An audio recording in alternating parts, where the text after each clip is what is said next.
માળિયાહાટીના તાલુકાના ગંજીવાડા વિસ્તારમાં આવેલ એક મકાનમાં આગ લાગી.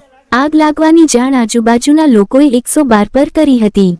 જાણ થતાં માળિયાહાટીના પોલીસ ઘટના સ્થળે પહોંચી હતી. આગ લાગતા આજુબાજુના લોકો મોટી સંખ્યામાં ભેગા થઈ આગ પર કાબૂ મેળવવા પ્રયાસ કર્યો હતો. નવરાત્રિનો સમય હોવાથી લોકો અફરાતફરી મચી.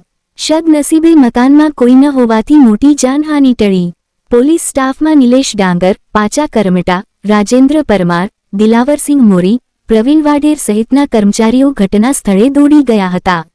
આગ લાગવાનું ચોક્કસ કારણ અત્યારે જાણવા મળ્યું નથી. આ મામલે આગળની તપાસ માળિયાહાટીના પોલીસ કરી રહી છે. રિપોર્ટ પ્રતાપ સિસોદિયા, માળિયાહાટીના.